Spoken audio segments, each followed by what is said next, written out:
뉴욕 증시가 큰 폭으로 상승하며 다우지수가 하루 만에 만선을 회복했습니다. 유럽연합이 그리스의 재정 적자 문제 해소를 위해 지원책을 내놓을 것이란 기대감이 확산됐습니다. 한편 유럽 증시는 그리스에 대한 구제안이 발표될 것이란 전망으로 역시 소폭 상승했습니다. 은행주와 원자재 관련주가 강세를 보였습니다. 달러화가 폭락한 영향으로 유가도 큰 폭으로 상승했습니다. 독일이 그리스의 부채 문제 해소를 위한 지원책을 마련 중이라는 소식이 호재가 됐습니다. 3월 인더분 WTI는 배럴당 2.7% 올랐습니다.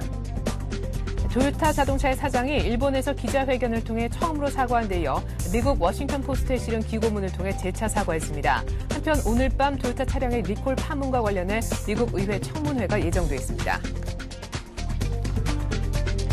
안녕하십니까. 이슈 마켓의 최리나입니다. 간밤에 뉴욕 증시가 하루 만에 다우지수의 경우 만선을 회복했습니다. 그리스에 대한 지원 기대감이 확산됐기 때문인데요. 때문에 유로화가 강세를 보였고 달러화가 약세를 보이자 원자재주도 일제히 반등했습니다. 이렇게 코카콜라 등의 실적 관련 호재도 뉴욕 증시는 보탬이 되는 모습이었는데요. 보다 자세한 글로벌 증시 전문가와 함께 알아봅니다. 리딩 투자증권에서 우성재 연구원 나오셨습니다. 안녕하세요. 네, 안녕하세요. 네, 좀 걱정을 했었는데 다우가 하루 만에 만선 회복하네요. 네, 지금 다우지수 상승으로 장 마감했습니다. 오랜만에 강한 상승 흐름 보여주면서 시장에서 강한 추세를 보여주었었는데요. 결국 다우지수는 1.52% 상승한 1058포인트대, S&P 500지수는 1.3% 상승한 1070, 나스닥 지수는 1.17% 상승한 2150포인트대 장 움직임 보여주었습니다. 지금 다우지수 10,000포인트 선이 어제 마감했던 미국장에서 무너지는 모습 보이면서 시장에서의 불안감이 커지는 모습이었지만 결국은 오늘 미국장에서 다우지수가 다시금 10,000포인트 선에 안착하는 모습을 보이면서 시장에서의 안도감이 나타나고 있다고 보시면 좋을 것 같습니다. 어제 같은 경우 유럽 증시에 대해서 크게 악재가 없었는데도 불구하고 시장은 약세로 장 마감하는 모습이었습니다. 시장에서의 투매 물량과 함께 투자 심리가 급격히 냉각되고 있는 모습을 보였었는데 오늘 같은 경우 유럽발 위기가 해소에 대한 기대감이 나오면서 큰 폭으로 상승세를 주도하는 모습이었습니다. 특히 그리스에 대한 구제 기대감, 그리고 무디스에서 포르투갈과 스페인 같은 경우 그리스와는 다르다는 이야기와 함께 신용등급을 그전치와 똑같이 놔두는 모습을 보여주면서 시장에서의 안도감이 나타나는 모습이었습니다. 이러한 모습과 함께 은행주들과 원자재주들의 상승이 눈에 띄는 모습을 보였었는데요. 특히 기업 실적 개선에 대한 기업 실적 개선 호재에 대한 기대감과 이러한 실적 발표, 그리고 버냉키가 이번 하원에서 있는 금융 감독 청문회가 있었는데 이게 폭설로 연기가 되면서 이러한 버냉키 의장에서 나오고 있는 출구 전략에 대한 청사진이 조금 미뤄지고 있는 모습을 보이면서 시장에서 이러한 것들이 호재로 작용되는 모습 보이면서 상승하는 모습이었습니다. 결국 이러한 추세를 계속 이어져 나가기보다는 박스권의 긴 조정 장세의 움직임이 예측되고 있습니다. 다우지수 같은 경우 어제 1.52% 상승으로 장 마감하는 모습이었는데 계속적인 상승 추세를 이어져 나갈지 여부 좀 확인해 보셔야 될 것 같습니다. 다우지수 일봉 차트 흐름인데요. 결국은 다우지수 10,000포인트 선을 강하게 지지해주는 모습 보이면서 다시금 안착에 성공하는 모습이었습니다. 하지만 시장이 아직까지 특별하게 강한 흐름을 이어져 나가거나 상승 추세를 이어져 나가거나 혹은 하락 추세로 하락 반전하는 모습을 보이기보다는 이러한 흐름의 움직임이 계속될 것으로 예측되고 있습니다. 어제 같은 경우도 시장에서의 이런 크게 상승할 만한 특별한 호재가 없었음에도 불구하고 이러한 기대감, 그리고 시장에서의 이러한 주가를 하락을 지지했던 유럽발 악재에 대한 어느 정도 악재가 해소될 것이라는 기대감이 나오면서 지수의 상승을 견인했었는데요. 결국 다우지수가 계속적인 상승 추세를 이끌면서 다시금 1700선까지 올라오기보다는 당분간은 10,000포인트 선 내외에서 1200선의 박스권 장세로 보시면 좋을 것 같습니다. 어제 다우의 일중 차트 흐름입니다. 다우지수가 계속적인 상승 추세를 이어져 나갈지 여부가 좀 중요할 것으로 예측되고 있는 가운데 네. 다우지수의 이러한 흐름, 계속적인 상승 추세 여부 확인해 보셔야 될 것 같습니다. 어제 같은 경우 장 초반부터 강한 흐름을 보여주면서 10,000포인트 선의 돌파 시도하는 모습이었습니다. 어제 같은 경우도 장중 10,000포인트 선을 하회하는 모습 보여주었지만 다시금 반발 매수의 유익과 함께 상승 추세를 이끌면서 다우지수는 강한 상승으로 장 마감했다고 보시면 좋을 것 같습니다. 네, 지금 폭설 때문에 미국 쪽의 연방정부도 이틀째 휴무라고 하는데요. 시장을 좀 옥죄었던 출구 전략 관련 얘기가 버냉키 연준 의장 입에서 어떤 식으로 나올까 좀 걱정스러웠는데 이것 또한 일단은 연기된 것이 호재였던 것 같습니다. 유럽발 악재 얘기는 조금 미뤄두고요. 먼저 실적 관련한 소식부터 좀 챙겨보도록 하겠습니다. 코카콜라의 4분기 실적이 나왔는데 예상치에 부합해서 괜찮았다면서요? 어제 같은 경우 코카콜라의 실적이 좋은 모습을 보여줬습니다. 4분기의 순이익이 55%나 증가하는 모습을 보이면서 이러한 내수, 특히 식음료 관련 업종들이 계속적인 강세장을 움직임 보여주고 있습니다. 코카콜라 같은 경우 작년 4분기 순이익이 15억 4천만 달러로 주당 66센트를 나타내는 모습이었습니다. 전년 동기 9억 9,500만 달러를 55%나 상회하는 모습을 보여주었었는데, 이러한 것은 같은 기간 매출이 전년 동기에 71억 달러보다 늘어난 75억 달러로 집계되는 모습을 보이면서 시장 예상치를 큰 폭으로 상회하는 모습을 보여주었습니다. 이러한 어닝스 퍼라이즈로 인해서 코카콜라 같은 경우 주가가 상승으로 장 마감했었습니다.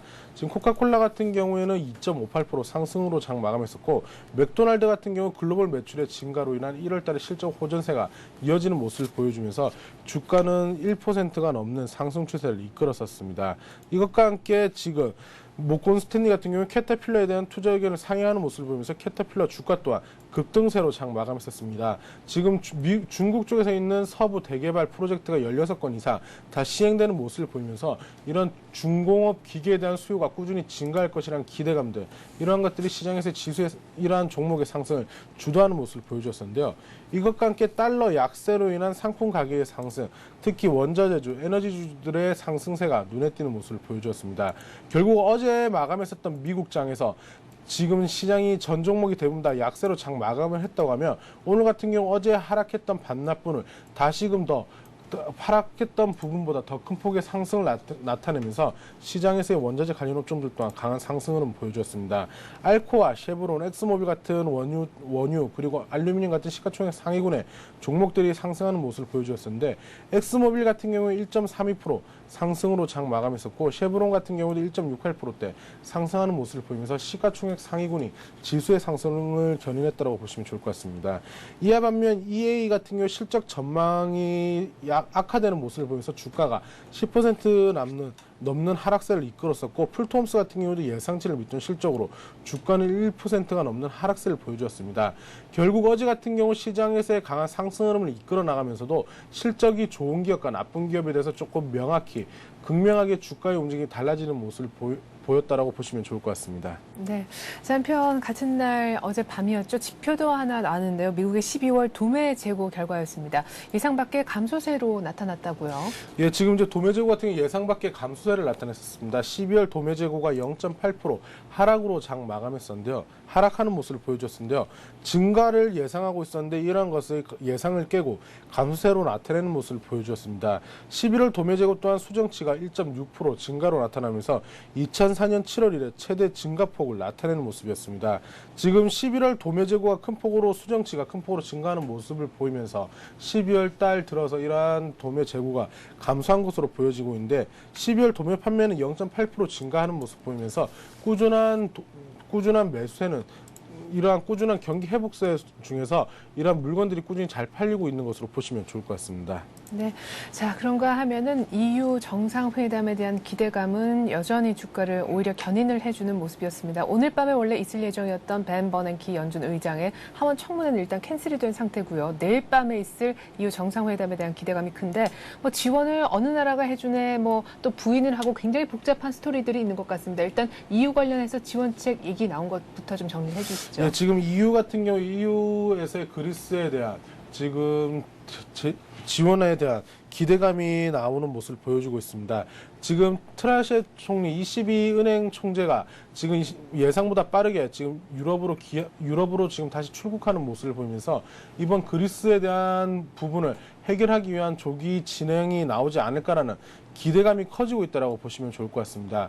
지금 특히 그리스에서의 이러한 지원책 마련에 대한 기대감이 시장에서 상승을 이끌었다고 보시면 좋을 것 같은데요. 이러한 지원책의 도출 기대감은 시장에서 강한 상승 흐름을 이끌 것으로 보여지고 있습니다.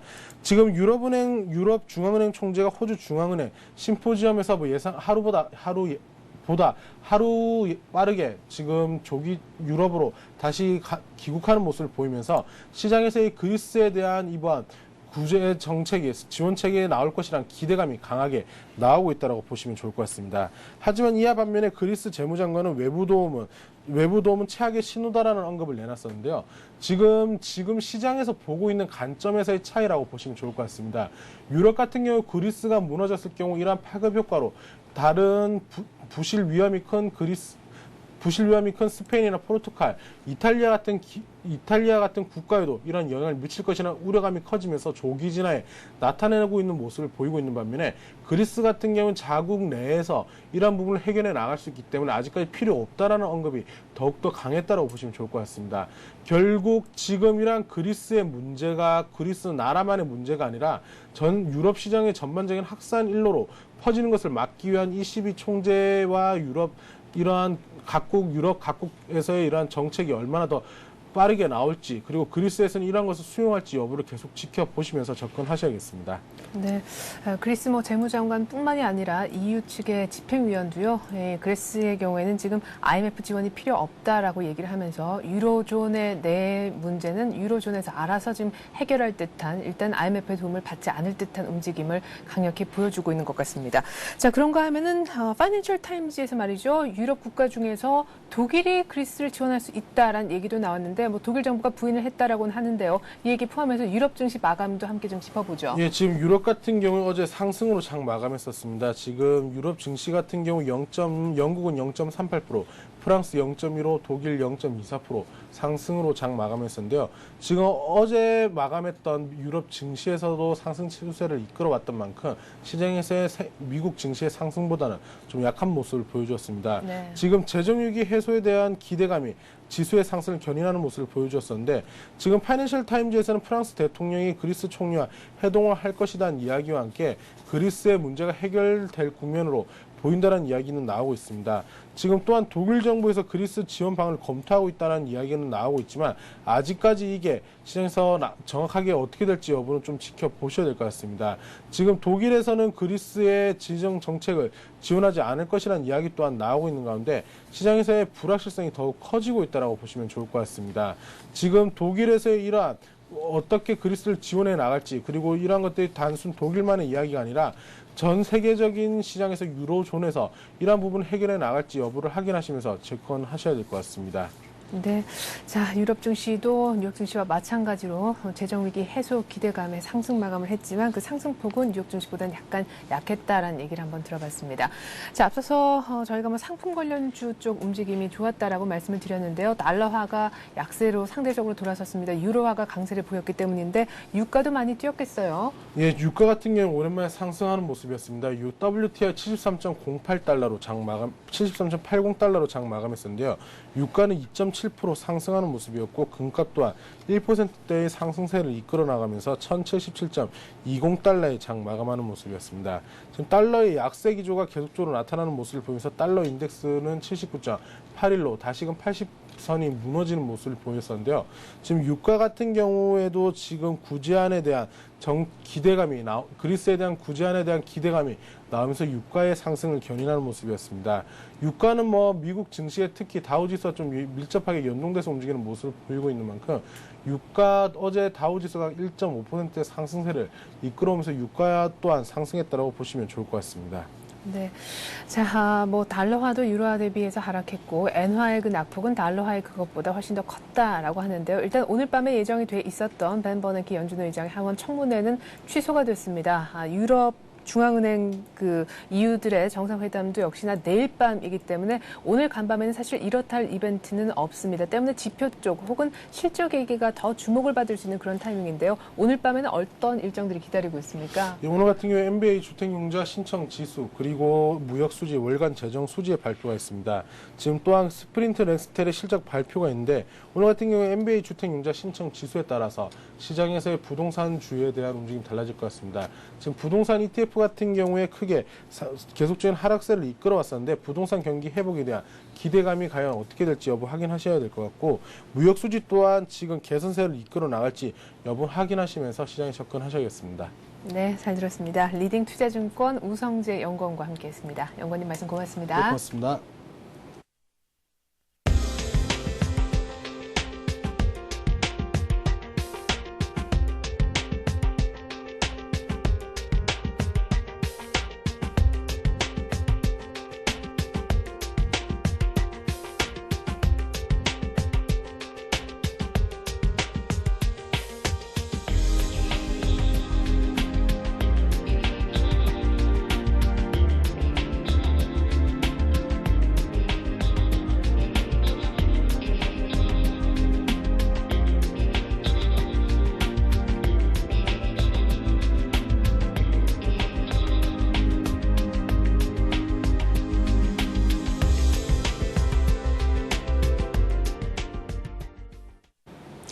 네, 간밤엔 뉴욕 증시, 유럽 증시 모두 분위기가 좋게 끝난 것을 확인을 했습니다. 유럽에 대한 재정 적자 문제가 어떻게든 해결이 될 것이다라는 기대감이 확산됐기 때문인데요. 어제 우리 증시는 이미 반등을 했죠. 살만한 반등을 했는데 200일 이동평균선도 회복을 했습니다. 대단한 뒷심을 보여줬는데 오늘은 또 어떻게 흘러갈지 전망 들어보죠. 동양종금증권 홍제지점의 최일종 팀장 전화 연결해 보겠습니다. 안녕하세요. 네, 안녕하십니까? 네, 어제 차트 올라가는 거 보니까요. 막판에 정말 힘이 세다 하는 생각이 들었는데 이제는 1570까지 올라오지 않았습니까? 오늘은 또 어떻게 더 추가적인 반등이 가능할까요? 네, 그렇습니다. 추가적인 반등이 가능한 시점이다라고 이제 볼 수 있겠습니다. 전일 오늘 변수를 먼저 말씀을 드리기 전에 전일 장부터 이 분석을 한번 해보면 전일 우리 증시 기술적 반등에 성공한 모습을 보이면서 기술적 200일선 안착에 성공했다라는 것이죠. 개인들의 선물 순매수 흐름, 그리고 프로그램을 제외한 기관의 순매수 확대, 그리고 아시아 주변국들의 강세 흐름에 힘입어서 분위기가 호전되는 그런 모습을 보여줬다라고 평가를 해볼 수 있을 것 같습니다. 일단 200일선 안착에 성공했다라고 이제 할 수 있겠지만은 아직까지 우리 증시를 억누르는 악재가 완전히 희석됐다고 보기에는 의문이 가는 상황이고요. 여전히 남유럽권의 재정 리스크 해결 과정과 중국의 긴축, 그리고 미국의 출구 전략에 대한 갈등, 그리고 내부적으로 4분기 국내 기업 이익의 피크 이후에 나타나는 1분기 이익 둔화로 인한 모멘텀 자체가 상실된 상황에서 최근에 봤던 고점 부위까지 상승하리라고는 예상하기에는 다소 좀 무리가 있지 않느냐, 이렇게 정리해 볼 수 있겠는데요.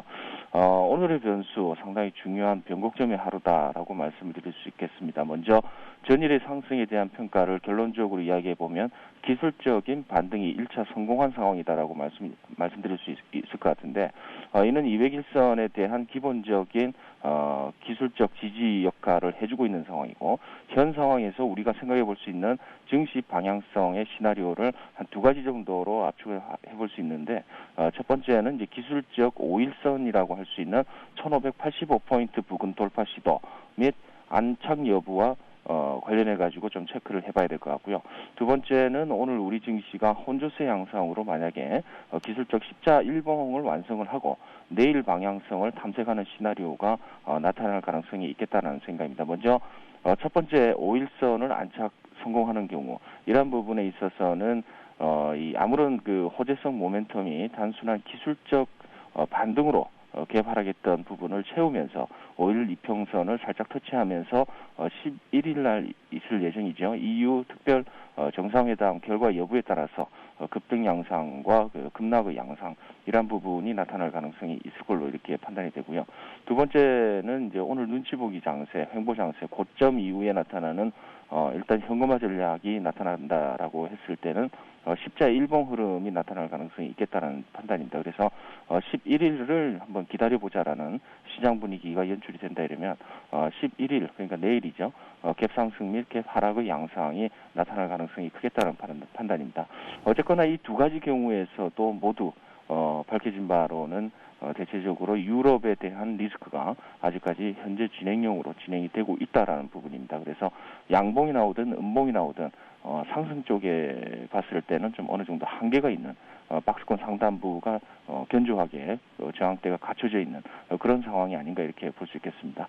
그러나 이러한 그 기술적 반등 성격이 나타난다고 하더라도 다분히 기술적 반등 성격을 벗어나기 힘들 것으로 이렇게 판단이 되어지는 부분은 이 국내 4분기 이피크 이후에 나타나는 1분기 실적 둔화, 그리고 우리나라의 경기 선행지수 둔화에 대한 추세적 상승을 제약하는 그런 원인이 될 수 있다라고 볼 수 있겠죠. 어쨌든 오늘 우리 증시 변수, 이러한 기저의 환경 속에서 외국인들의 선물 수급에 그 흐름이 좌우될 것으로 이렇게 보이고요. 옵션 만기일이 내일로 다가옴에 따라서 외국인과 개인 그리고 기관의 옵션 합성 포지션은 스트레들 매수와 스트랭글 매수 포지션을 구축하고 있는 상황이다라고 판단이 되고 있습니다. 스트레들 매수와 스트랭글 매수는 V자와 그리고 V자 중에서 밑에를 완만하게 깎은 스트랭글 매수라는 그런 이제 흐름이 나타난다 이거죠. 그런 부분 같은 경우는 증시 자체가 아래쪽이든 위쪽이든 큰 폭으로 변동성이 있으면 이익을 보겠다라는 개념입니다. 그래서 그러한 부분에 그 옵션 합성 포지션을 생각해 봤을 때 여전히 변동성이 확대되는 그러한 이제 장세가 연출이 될 것이다. 뭐 이렇게 볼 수 있겠습니다. 네. 자, 어쨌거나 지금 현재 오늘 상황은 분기점 D-1일이다라는 말씀이신 것 같은데, 반등이 나와도 1580선 중반까지가 아마 중턱에서 한번 걸리지 않을까라는 예상을 하셨고, 자, 그렇다면 애매한 자리에서 다들 눈치를 많이들 볼 것 같은데요. 어떤 전략을 좀 취해보면 좋을까요? 네, 오늘 우리 시장 전략은 어쨌든 간에 그 유럽 일부 국가들의 리스크 상황이 완화되는 흐름이 진행될 것으로 보입니다만은 중국의 긴축 그리고 미국의 출구 전략 문제 등을 생각했을 때 유로존의 리스크 해소로 인한 기술적 반등이 적극적으로 지수를 1620~30까지 끌어올릴 것이다라고 보기에는 힘들 것으로 보입니다. 유럽 국가들의 어느 정도 긍정적인 부분, 이러한 부분 이후에 나타나는 여전히 기저에 깔려 있는 중국과 미국 문제, G2 문제라고 하죠. 리스크 부분에 있어서 지수 상승은 어느 정도 제한적이다라고 볼 수 있겠습니다. 그래서 종합지수의 1630선 부분까지 저항대가 유력한 상황이겠다라는 이제 판단을 해볼 수 있을 것 같습니다. 이러한 점을 생각한다면 현재 시점에서 낙폭과대 대형주 흐름이 낙폭과대의 흐름을 이겨내면서 상승할 것으로 일단 판단을 해보겠고요. 결국 이러한 흐름 속에서 전기전자, 금융주들의 강세가 눈에 띌 것으로 판단이 되고요. 개별적인 흐름을 보이는 강세 대형주도 이렇게 종목 확산 개념에서 이렇게 많이 보일 것으로 이렇게 보입니다. 이러한 부분에 있어서는 전체적인 낙폭과대가 진행이 됐었던 부분에 하나의 반작용으로 이해를 하시면 될 것 같고요. 핵심적인 업종, 여전히 전일도 이제 강세를 보였던 전기전자 업종에 대한 기대 심리는 여전히 진행이 될 것으로 이렇게 보이고 있습니다. 물론 이러한 전략은 다분히 예상에 의거를 하고 있는 상황이니만큼 예상처럼 되지 않는다고 한다 이러면 손절 라인을 종합지수가 부정적으로 나올 때 2%에서 4% 선에서 손절 라인을 설정하시고 대응을 해보는 게 좋겠다라고 말씀을 드려볼 수 있겠는데요. 이러한 부분은 어차피 지수가 상방적으로는 제한적이고 하방적으로는 언제든지 열려있는 상황이기 때문에 손절 라인 자체를 짧게 잡는 것이다라고 이해를 해주시면 될 것 같습니다. 아울러 그동안 미래 전망이 긍정적인데도 불구하고 지수 하락에 따라서 어쩔 수 없이 부정적 흐름을 나타냈던 종목들, 일부 중대형 종목들이겠죠. 이러한 종목들 같은 경우는 접근 전략 자체가 현 시점에서 유효한 전략이다라고 이제 말씀을 드려보도록 하겠습니다. 그렇지만 오늘 우리 시장에서 이제 그 강세의 모습을 보이면서 상당히 그 가격 자체가 많이 상승을 하게 되면은 접근하기가 상당히 버거운 그러한 상황이 나타날 수도 있겠다라는 판단입니다. 따라서 그러한 부분을 생각해 봤을 때 쉽게 접근할 수 있는 오늘 장도 아니겠다라는 판단입니다. 따라서 현금 비중 일부를 두고 나머지 일부 부분만 가지고 단기 매매에 임하는 그러한 전략이 꼭 필요하겠다. 뭐 이렇게 말씀을 드려보도록 하겠습니다. 네, IT 그리고 은행주 유망하다. 낙폭과대 대형주 보자 하셨는데요. 오늘의 엣지 종목 어떤 건가요? 네, 그렇습니다. 오늘 엣지 종목 LG 화학을 들고 왔는데요. 일단 낙폭과대가 진행이 됐었고요. 수급적인 측면, 외국인과 이 기관 쪽에서 어느 한쪽도 치우치지 않는 하루 매수하고 하루 매도하는 그런 흐름이 나타나고 있습니다만은 강한 팔자와 강한 사자가 없는 평이한 흐름의 수급 구조라는 측면, 이러한 부분에 생각해 봤을 때는 어느 정도 하방 경직성이 확보된 거 아닌가 이렇게 판단해 볼 수 있을 것 같고요. 특급 재료적인 측면, 이러한 부분에서는 조금 부각이 될 것 같습니다. 전기 자동차용 배터리 관련해서 중국 업체와의 공급 계약에 대한 기대 심리가 작용될 것으로 이렇게 보이는데요. 이는 지난 5일에 이제 중국 메이저 자동차 그룹이라고 할 수 있는 장안기차의 연구개발 전담 자회사죠. 장안신 에너지 기차와의 그 전기차용 배터리 협력 관련해서 전략적 제휴의 일환으로 이렇게 판단을 해보겠습니다. 또한 최근 도요타 브레이크 관련해서 리콜 문제가 프리우스로 확대가 되고 있습니다. 당사에 긍정적인 영향을 미칠 것으로 보이는데요.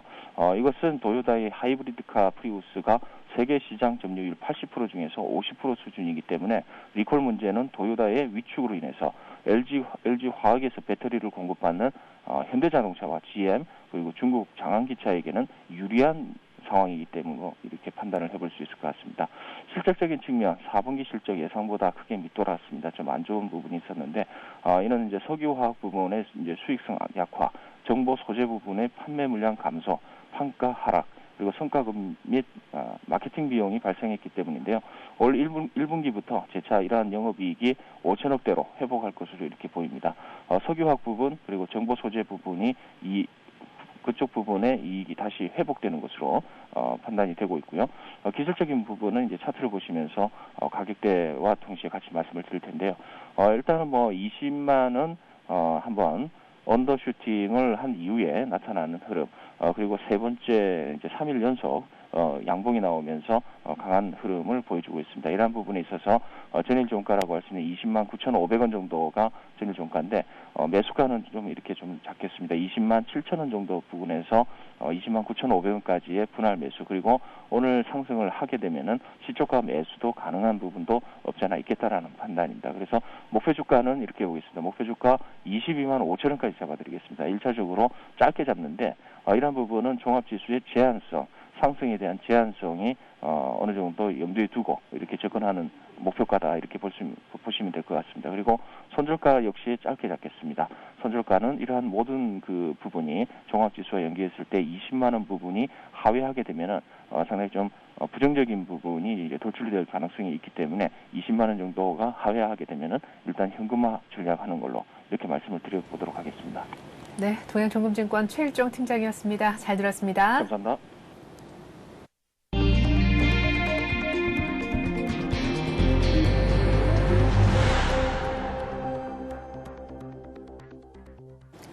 편의점 바이더웨이를 인수했던 롯데그룹이 GS 리테일의 백화점과 마트 사업을 인수하면서 영토 확장에 속도를 붙이고 있습니다. 이번 인수를 통해 롯데쇼핑은 백화점 1위를 굳히는 한편 할인점에서도 2위 홈플러스를 추격하는 발판을 마련했습니다. 국제 투기자금이 유로화 폭락에 대거 베팅했습니다. 유럽발 재정 위기가 증폭될 것이란 전망과 유로화 방어가 쉽지 않을 것이란 판단을 했기 때문으로 보이는데요. 이에 따라 출범한 지 11년째를 맞고 있는 유로존의 단일 통화 체제가 지속될지 여부가 중대한 시험대에 오르게 됐습니다. 도요타 자동차가 렉서스 HS250H와 하이브리드 일본 내수 브랜드인 싸이 등 3개 모델의 생산과 판매를 일시 중단합니다. 이런 가운데 오늘 밤 미국 의회 청문회가 열려 도요타의 늑장 대응을 따져 물을 예정인데요. 리콜 사태 큰 고비가 될 전망입니다. 중대형 아파트에만 부과되는 부가가치세를 중소형 아파트 배정 조합원에게도 부담시킨 재개발 재건축 조합에 대해 법원이 이를 되돌려주라고 판결했습니다. 때문에 내지 않아도 될 부가세를 납부해왔던 중소형 아파트를 배정받은 조합원들의 줄 소송이 예고되고 있습니다. 이 같은 내용 바탕으로 해서 오늘 뉴스 따라잡기 시간은요. 서울경제신문 신경립 기자와 함께하겠습니다. 안녕하세요. 안녕하세요. 네, 유통 공룡 롯데 몸집이 더 커졌습니다. 바이더웨이 인수하더니 어제는 GS 리테일의 매물을 싹쓸이해 걷더라고요. 네. 이 롯데가 어제 그 GS 리테일이 매물로 내놨던 GS 스퀘어 백화점과 마트를 인수하기로 했다고 밝혔습니다. 지난달에 그 바이더웨이 인수까지 합하면은 뭐 그동안 유통관에 나왔던 대여금 매물은 롯데가 사실상 독식을 한 셈입니다. 예. 이번에 롯데가 인수하는 유통 점포는 GS 백화점 3곳과 마트 14곳인데요. 인수 금액은 1조 3,400억 정도로 알려져 있습니다. 이 백화점과 마트의 직원 2,600명에 대해서는 최저 4년 이상 고용을 보장하는 조건이 포함이 됐는데요.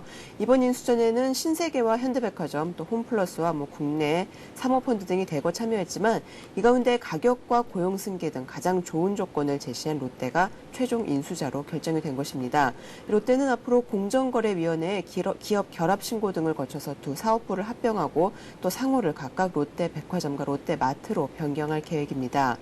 이번 인수로 롯데쇼핑이 운영하는 백화점은 기존의 26개에서 29개로, 대형 할인점은 70개에서 84개로 대폭 늘어나게 되는데요. 이에 따라서 백화점의 경우는 점포수 11개로 2위인 현대백화점과 또 8개인 신세계백화점을 크게 앞서서 선두 자리를 더욱 굳히게 됐습니다.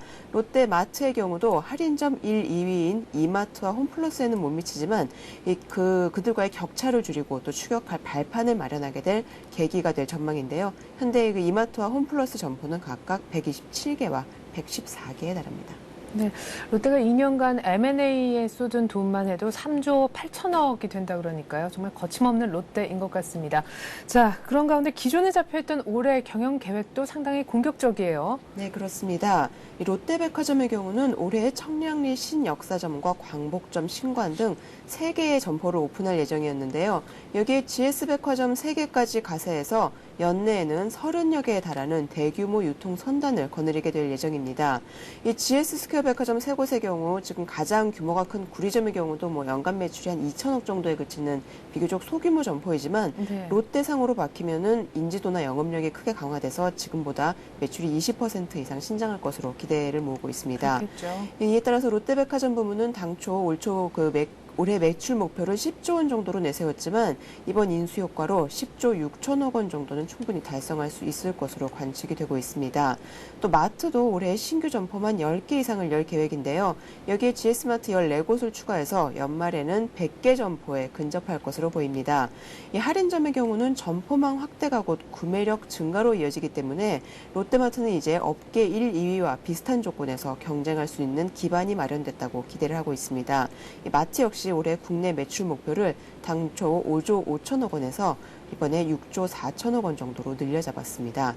한편 이 재계 일각에서는 롯데의 같은 공격 경영이 그룹의 경영 승계와 연계된 것 아니냐고 보는 시각이 있는데요. 이 신격호 회장을 잇는 그 롯데그룹의 유력한 후계자로 지금 꼽히고 있는 신동빈 부회장이 경영 승계를 앞두고 입지를 더욱 확고히 하기 위해서 공격 경영에 나서고 있다는 것입니다. 아울러 이 그룹 몸집을 좀 더 키워서 신 회장 이후 이 2세들에게 그룹 경영권을 배분할 때 좀 더 여유를 가지려 하는 것 아니냐는 분석도 나오고 있습니다. 네. 자, 그리고 간밤에는 그리스에 대한 지원 기대감이 좀 나오면서 유로화가 다시금 강세를 되찾는 모습도 보여졌었지만 그 이전만 해도 유럽발 재정 위기로 국제 투자자들이 지금 유로화를 대거 내다 팔고 있는 상황입니다. 유로화가 더 이상 방어하기가 쉽지 않아 보인다라는 분석들을 나름대로 했기 때문으로 보이는데 뿐만 아니라 한 단계 더 넘어서 이제 유로존 단일 통화 체제까지도 시험대에 오른 상황입니다. 현재 분위기가 어떤지요? 예.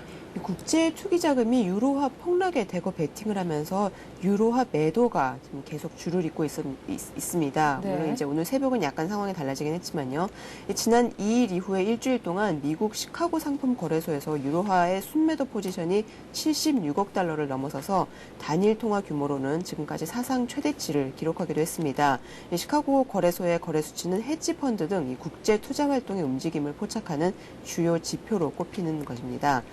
이 같은 매도 공세는 그 외환 거래자들과 헤지 펀드들이 그 유로존 재정 위기의 지속으로 유로화 표시 자산 가치가 급락할 것이라는 전망에 따라서 유로화를 대거 내다 팔았기 때문인데요. 이 포르투갈과 아일랜드, 이탈리아, 그리스, 스페인 등 이른바 피그스 국가를 비롯한 유로존 국가들의 재정 위기 해결 능력이 이 국제시장에서 신뢰성을 잃은 결과로 풀이가 됩니다. 이에 따라서 유로화도 지금 가파른 폭락세를 보여왔는데요. 지난 8일에는 장중 한때 1.3583달러로 밀려서 지금 8개월 만에 최저치를 기록하기도 했습니다. 이렇게 재정위기 우려가 일파만파로 확대되면서 각 정부들도 이 투자자들의 의구심을 진정시키느라 지금 골머리를 앓고 있는데요.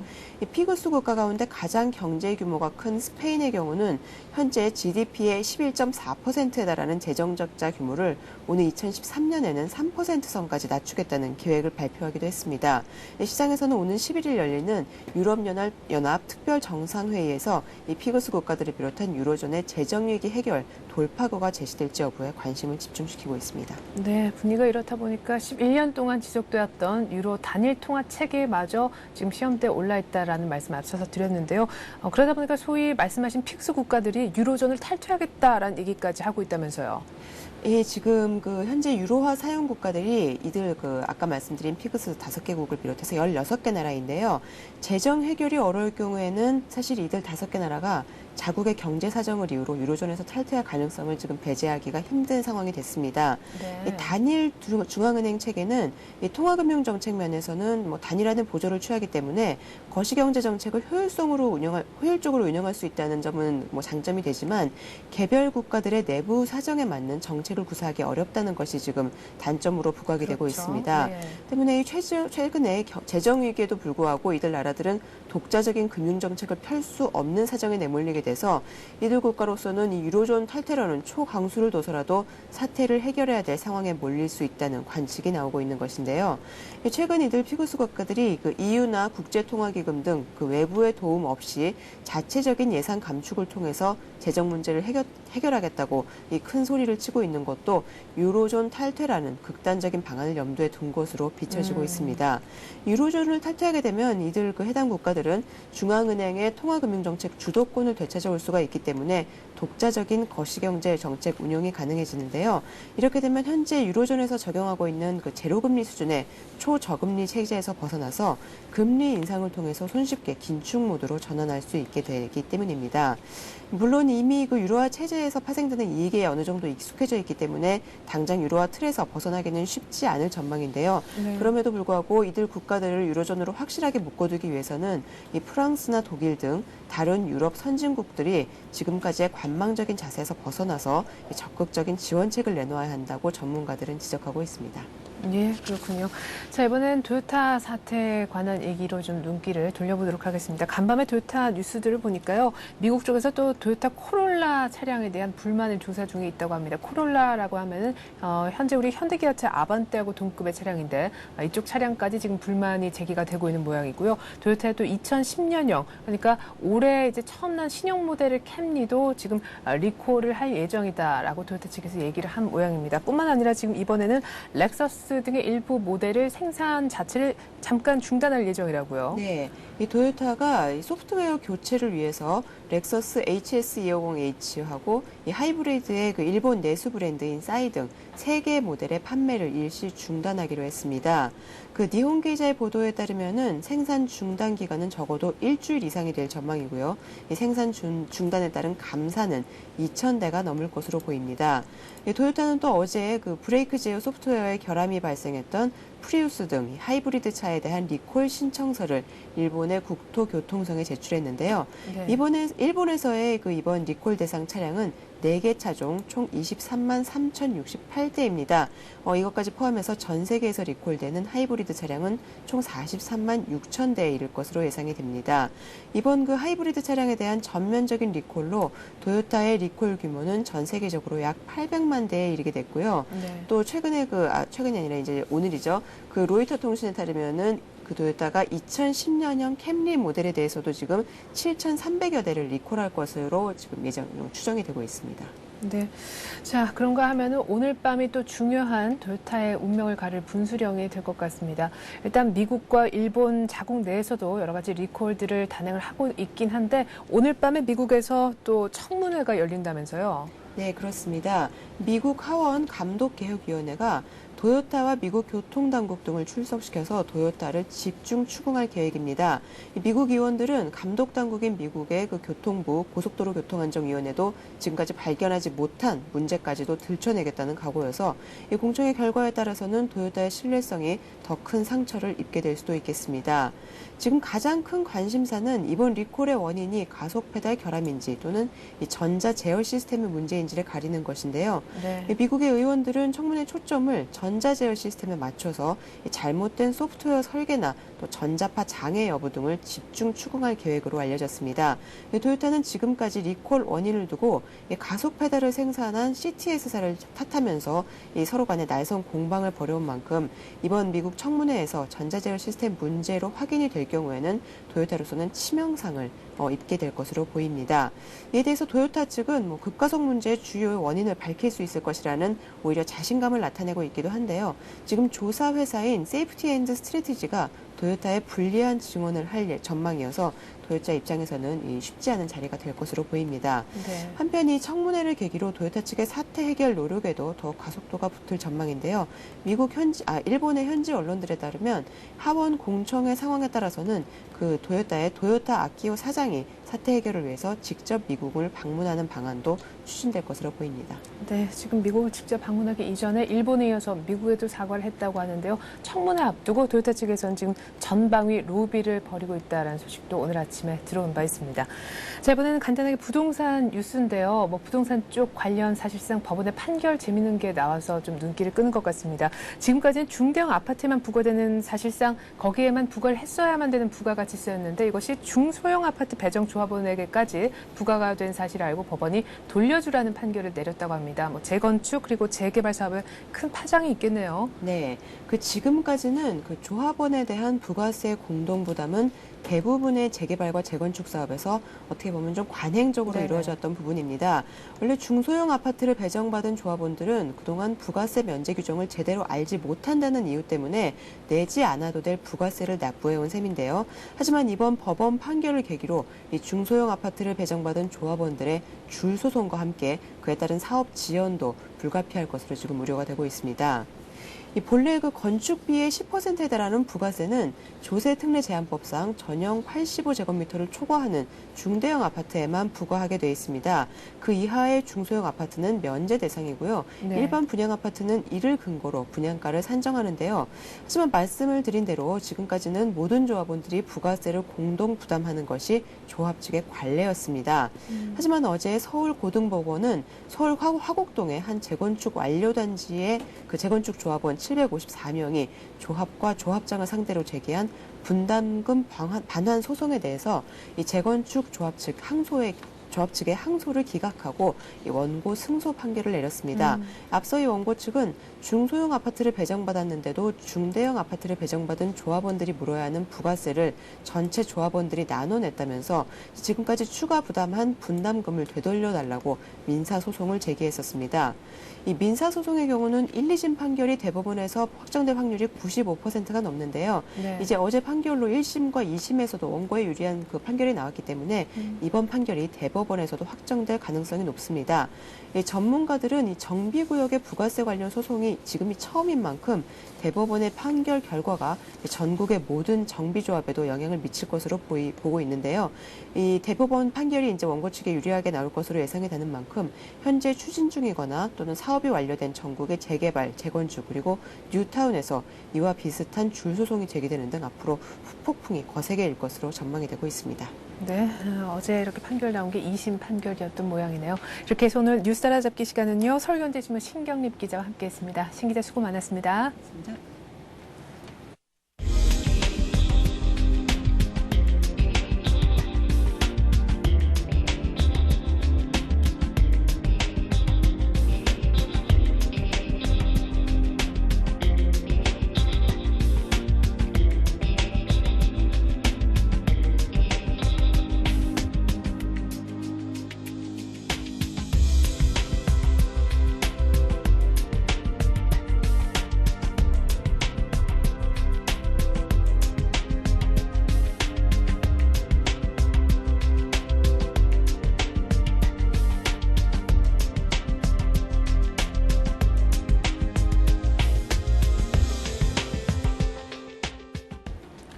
유럽 국가들의 재정 위기 우려감으로 급락했던 뉴욕 증시가 하루 만에 다우의 경우 만선을 되찾았습니다. 다우가 1.5% 150포인트가량 올라서 1058로 끝났는데요. 그리스에 대한 자금 지원 기대감이 커졌습니다.